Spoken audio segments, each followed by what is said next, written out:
Peut-être un petit commentaire pour notre ami Rachid Soumi. Il a parlé de l'association entre le médicinal et la nutrition. Moi, je pense que le bénéfice est là parce que les plantes médicinales sont utilisées pour guérir. Mais si on intègre ça d'une manière réfléchie dans notre apport alimentaire quotidien, ça devient de la nutrition prévention, avec cette montre nutritionnelle. Donc, on n'a même pas justifié qu'il y a une relation, et il est là cette relation, puisqu'on en pense. Merci. Exactement, hein, vous savez, on le dit bien, al-wiqaya khayrun min al-ilaj, pour certaines pathologies, bien sûr. Hein? Donc, le bol alimentaire, il est très, très riche en éléments qui protègent la santé. Et bien sûr, il peut être aussi riche en éléments qui détruisent la santé. Hein? Pour la plante médicinale, plusieurs plantes de la tradition sont des plantes toxiques, sont des plantes dangereuses pour la santé. C'est dans ce cadre-là que la plante doit passer à la recherche. Pas uniquement ou chocolat chez nous. Les plantes médicinales, nutritives, thérapeutiques. C'est ça notre domaine. C'est sûr, moi j'ai discuté beaucoup avec Sibour, même en Tunisie, que nous intervenons dans ce domaine. Et à mon avis, il y a des choses à faire, il y a de la recherche sur l'ail, sur le pourprier, sur le fenugrec, sur toute notre alimentation qui a permis à nos grands-parents, d'ailleurs, vraiment de résister au niveau de la vie. Et ce bol alimentaire, il a disparu de nos assiettes. D'ailleurs, j'ai vu une intervention lors d'un congrès que vous avez fait, où il disait que le conférencier, disparition de certaines plantes traditionnelles du bol de l'assiette. Hein? Donc nous, on veut tout simplement remettre au niveau de l'alimentation certaines plantes nutritives pour la appuyer, pour la thérapeutique. Voilà en gros ce que nous souhaiterons faire. Et nous, bon, peut-être on est un peu avancé dans ce domaine puisqu'on a commencé avec la faculté, on a trouvé un doyen de la faculté de pharmacie qui nous a encouragés. Il nous a donné une salle, il nous a donné les moyens.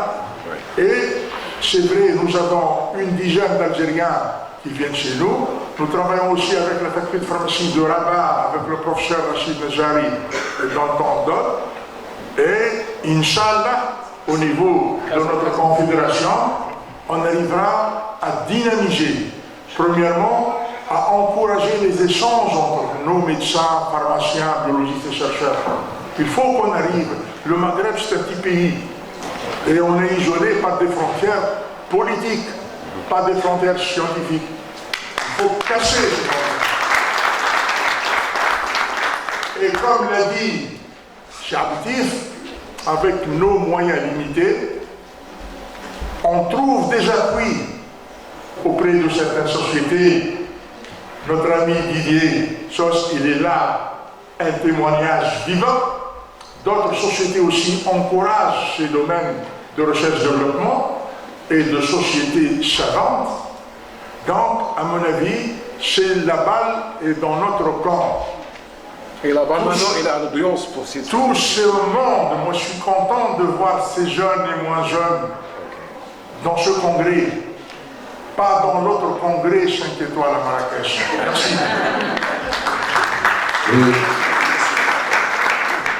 D'accord. Est-ce qu'il y a des questions? Il n'y a pas de questions, moi je continue à poser. Des questions, Madame Amina, docteur Amina. Est-ce qu'il y a un étudiant plus jeune que moi ici qui peut balader? Merci. Tout d'abord, je tiens à remercier et à féliciter les intervenants et nos amis invités, algériens, tunisiens, français, mauritaniens. C'est un plaisir, comme l'a dit La cassure des frontières, elle a déjà été faite. Moi, je suis pédiatre et on travaille pratiquement quotidiennement avec le Maghreb. C'est devenu à tel point qu'on sait qui va où et qui va où. Il n'y a pas de frontières. Donc, et surtout la science, elle reste l'élément fédérateur. Ceci d'une part. D'autre part, moi quand j'ai vu ça, j'ai vu, bon, il y a un congrès, il y a les 4 mots-clés: alimentation, microbiote, et là c'est le sujet sur lequel je vais parler, et un monde sain, et comment agir. On a mis ici agir pour l'avenir. Effectivement, microbiote, c'est les horizons de l'avenir. Nous avons cette conférence ou ces journées serait très intéressante dans la mesure, on va en parler, d'autant plus qu'on a parmi nous des professeurs, et là je salue la présence du professeur Abkali, qui est professeur à l'université, c'est un chercheur dans le domaine de la gastro-entérologie et de la nutrition de l'enfant. Il rend beaucoup service, il est en même temps consultant national et international. Et on va en discuter donc de notre souci pour améliorer la santé de l'être humain à travers la nutrition. Et donc à travers ce que c'est que le microbiome, il faut qu'on se familiarise. Ceci d'une part. D'autre part, j'ai le souhait qu'avant de partir, qu'on émette des recommandations dans 2 sens.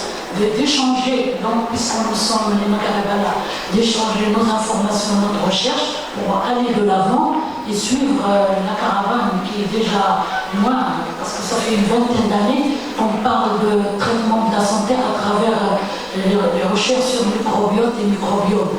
Et c'est à notre portée, d'autant plus qu'on a des scientifiques et des chercheurs dans ce domaine-là. Donc, d'émettre des recommandations pour échanger et pour coordonner avec nos amis, les Européens, qui ont toujours suivi ce qui se passe au Maroc, au Maghreb en général. Et troisièmement, le troisième point qui est très intéressant, nous scientifiques, la science ne s'arrête pas là, il faut la vulgariser et la communiquer à qui de droit, qui est la population. Et on peut le faire. C'est pas parce qu'on parle de microbiome, etc. Il y a le traitement de la santé à travers donc, ces recherches, comme le cancer, l'obésité, etc. Et on peut expliquer aux gens ce que c'est que le microbiome, ce que c'est, de façon assez simple et vulgarisée, pour faire passer cette science à toute la population. Je vous remercie.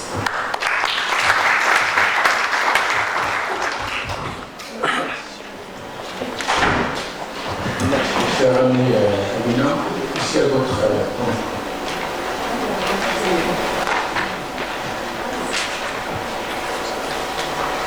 Bonjour, alors je me présente, moi je suis docteur en pharmacie et j'ai en face de moi un de professeur et enseignant à la faculté de pharmacie de Tunisie,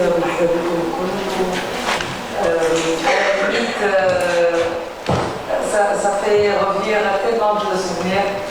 Mais tout à l'heure, le professeur Bourg a parlé de quelque chose de très intéressant. C'était une conférence de presse au niveau de la CGT. Et on avait pratiquement une dizaine de médias. Et on était là pour dire que les mercenaires de la santé n'avaient pas vraiment leur place. D'abord, j'ai une question par rapport à la Tunisie et à l'Algérie. Je ne sais pas s'ils ont le même problème, s'ils ont ce problème des gens qui s'amènent, qui sont là, les prêcheurs de la santé.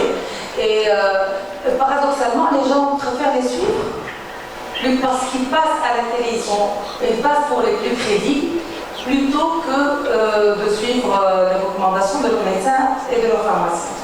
Ça, c'est une question. Deuxième question, c'est par rapport à où est-ce que nous en sommes par rapport. Est-ce que la Société marocaine de nutrition a continué à faire déjà l'étape de création de ce comité scientifique qui est intéressant, mais à mon avis, il faudrait continuer à apparaître plus souvent. C'est-à-dire que la seule façon de contrer ces gens-là, c'est justement de paraître au moins autant qu'eux, pour pouvoir montrer un peu soit la faiblesse de leur discours, soit carrément les erreurs qu'ils sont capables de commettre et le tort qu'ils commettent surtout à la population. Donc j'espère qu'il y aura beaucoup plus de sponsors dans notre société marocaine de nutrition, comme ça. De là où je suis, en tant que pharmacienne, je crois qu'il y a assez de laboratoires riches, entre guillemets, pour pouvoir appuyer la société marocaine de nutrition. Et j'espère, encore une fois, je souhaite un bon séjour à nos invités, amis maghrébins. Merci. Peut-être la réponse? Oui, c'est Madame Bouchard. Je peux lui dire que Madame Bouchard. Je peux vous dire que ça existe en Algérie aussi. Il y a énormément de salles de sport, il y a énormément de coachs et on se prétend, et c'est vrai qu'on passe à la télé, moi je n'ai pas que ça à faire. Notre crédibilité, c'est que on n'a pas les moyens, encore une fois, de se faire présenter. Quand on est aidé, moi pendant 2 ans, j'étais présente et j'ai bien médiatisé, comme je l'ai dit tout à l'heure, où le discours passait. Mais après, ça devient insupportable avec les enseignements, les activités que nous avons. On ne peut pas assurer, on ne peut pas vulgariser, être sur le terrain tout le temps. Eux, ils ont le temps, ils ne font que ça. Alors les coachs de nutrition, les coachs de ceci, vous les voyez partout et tout le monde. Et c'est vrai qu'on les suit. On les suit parce qu'on leur promet le résultat. Moi, je ne dis jamais que vous allez perdre 4 kilos en un mois. Moi, je ne le veux pas. Moi, je veux instaurer une alimentation saine, équilibrée, naturelle. Et ensuite, vous allez, sans vous en rendre compte, vous allez, et l'activité physique bien sûr, et vous allez réapprendre à manger et réapprendre à utiliser nos ressources naturelles et nos traditions. Nos traditions en les modifiant bien sûr. Il ne faut pas moins de gras, moins de sucre, c'est ça notre problème en Algérie. Donc nous vivons la même chose, absolument. Permettez-moi de bien sûr quelque chose. Oui, c'est vrai, il y a quelque chose qui est très important parce que ces problèmes de qualité, de micronutrition, de microbiote, tout le monde commence à s'intéresser à ça. Et pour vous dire, nous avons quelqu'un ici avec nous dans la salle, c'est l'ingénieur Yachi, qui fait le lien entre nous et la finalerie. La finalerie, oui, il faut l'applaudir si vous voulez. La finalerie nous aide maintenant parce qu'elle a une vision de qualité pour la population marocaine. Dorénavant, elle essaie de faire dans ces sociétés, dans ces usines, un système de qualité pour sauvegarder la micronutrition, ou bien les micronutriments, les minéraux